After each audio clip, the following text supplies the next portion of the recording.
These common medications can be dangerous for cancer survivors. In this video, I'm showing you exactly which drugs are commonly overlooked by medical teams but could cause you harm. Here's what you need to know to stay safe. You are the only person who's truly gonna watch out for you. As a cancer survivor myself, I've learned this firsthand. This information can keep you out of danger's way. Healthcare errors happen all the time, but you are your last line of defense. Whether you've just been diagnosed, just finished treatment, or even years out, you need to know about these drugs. The interaction with your treatment can cause serious complications, or even worse, it can make your toxic treatment that you need to fight off the cancer cells less effective. Starting with antioxidants. Now, antioxidants are caught between good and bad. We know that antioxidants are important for cancer recovery. This is protecting your body. Antioxidants are almost exclusively found in plant-based foods.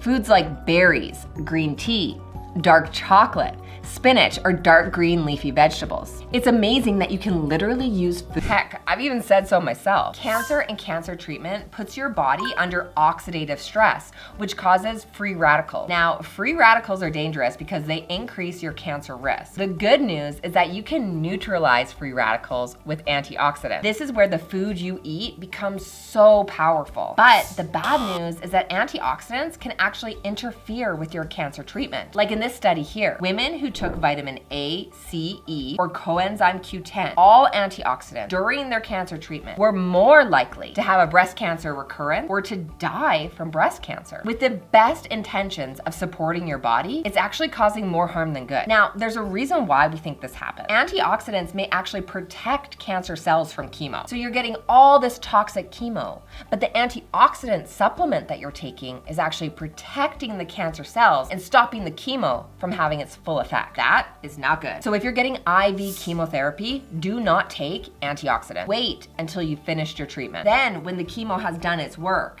antioxidants are safe to take again. Okay, that brings me to the next drug that you need to avoid as a cancer survivor: blood thinning drugs and herbal products. There's a balance happening with cancer survivors that you probably don't know about. Cancer makes you more likely to have a blood clot, but it also makes you more likely to have a serious bleed. Your body has what's known as a clotting cascade. It's essentially a domino effect that happens with enzymes in your body. Once the first domino falls, then other enzymes start being activated and recruited, all to work towards clotting and stopping a bleed. The issue is that cancer disrupts this sophisticated process. Cells released from cancerous tumors can actually activate this clotting cascade, making it more likely to have a blood clot or a bleed. Another theory suggests that tissue damage done to the body by cancerous cells can also activate the clotting cascade. Either way, your bleed-clot balance has been disrupted. Now, if you're squeamish about blood at all, you have made it through the hard part. But the bad news is that you need to be careful about the drugs or herbal products that you're taking,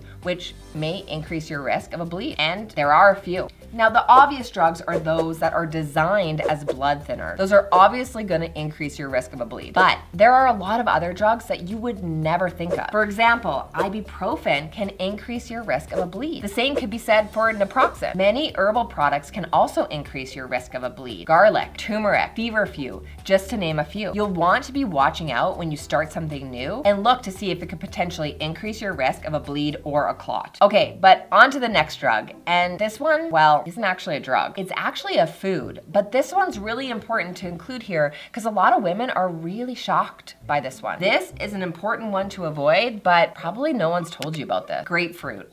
Now, who even likes grapefruit? I mean, it's sour, it's hard to eat. You need a special utensil just to get it out. It's like a combination between a spoon and a knife. Like, come on. No way. Grapefruit is delicious. I mean, it's high in antioxidants, it's high in fiber, and grapefruit juice is so refreshing. Now, drugs actually work in our body by interacting with enzymes in our body that break them down. One of the most common enzymes that break down drugs is called CYP3A4. Now, grapefruit has a strong effect on this enzyme CYP3A4. It lowers the effect of this enzyme, also referred to as inhibit. With lower levels of CYP3A4 in your body, it can't work as well with drugs that also need this enzyme. There are a lot of oral cancer treatments that are impacted by this. Letrozole, tamoxifen, anastrozole, exemestane, erlotinib, ondansetron, which is also known as Zofran, a common anti-nauseant. A cancer survivor that I work with in the Cancer Freedom Program had been on tamoxifen for months and had no idea that grapefruit interacted with this drug until she joined the Cancer Freedom Program. She loved grapefruit juice and she drank it most mornings and didn't realize it was causing a problem. And some women actually think, okay, no big deal, I'll just eat grapefruit at a different time of day, then I take my drug. If I spread it out, problem avoided. Wrong. Grapefruit can actually impact CYP3A4 for up to 3 days. So for now, you're just best to avoid grapefruit altogether. And now, this leads me to the next 2 drugs that you should avoid as a cancer survivor. The last one is a big one. But first, let's dive into black cohosh. Black cohosh is an herbal product that's often advertised for helping with menopausal symptoms. You can see why cancer survivors find this appealing. After I went through chemo, I was in menopause. Boom, just like that. It was way earlier than I was naturally meant to be in menopause, and it hit me like a ton of bricks. Hot flashes all the time.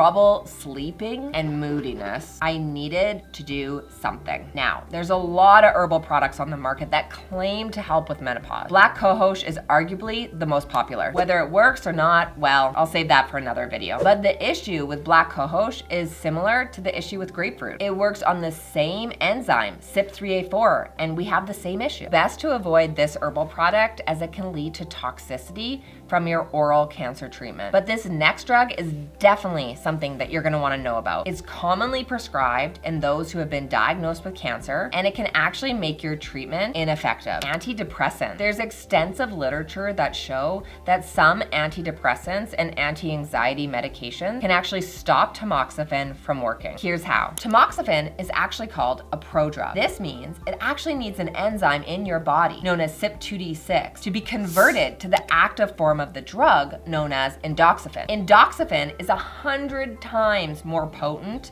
than tamoxifen. It's actually endoxifen that's gonna lower your risk of breast cancer recurrence or breast cancer death. So if this enzyme in your body is actually missing or lowered because of this drug interaction, then we're actually gonna have all tamoxifen and no endoxifen, and the tamoxifen is actually gonna have no impact on your body whatsoever. It's not gonna work. And unfortunately, that's exactly what the literature has showed us about certain antidepressants and tamoxifen. A few specific antidepressants, and I'm gonna share with you exactly which ones in a moment, they actually lower the amount of this enzyme in your body. Unfortunately, in women that are on these particular antidepressants at the same time as their tamoxifen, well, we see these women are more likely to have a breast cancer recurrence and die from breast cancer. It's a serious issue that really needs your attention. Why take a drug that's not actually going to be able to do its job? Now, of course, you do not want to just stop taking your antidepressant. We know that around 30% of women who are on tamoxifen are also on an antidepressant. If this is you, you are so not alone. You are not meant to know how to navigate a life-threatening illness. This is really tough stuff. If you're struggling with depression, anxiety, PTSD, you are so not alone, and that is okay. But there are also other reasons why cancer survivors might be taking these drugs. They're also used to help control hot flashes, very common among breast cancer survivors, especially those who are on tamoxifen. Okay, but first, let's look at exactly which antidepressants are safe to take with tamoxifen. These medications are known as weak inhibitors, meaning that they have hardly any impact on the CYP2D6 enzyme, which is needed to make tamoxifen work. Fortunately, there are a lot of antidepressants that are actually safe to take here. Drugs like Celexa, Zoloft, or Effexor, they're all safe to take with tamoxifen, meaning that they drastically decrease the amount of this enzyme in your body, making tamoxifen significantly less effective. These antidepressants are Paxil, Prozac,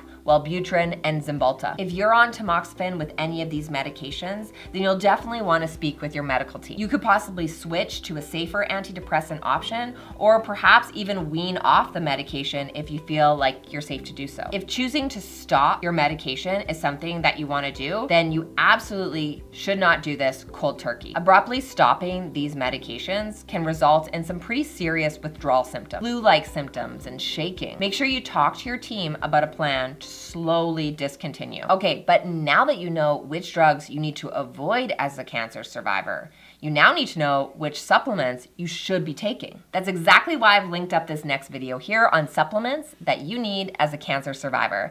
Click on the link here and I'll see you in the next video.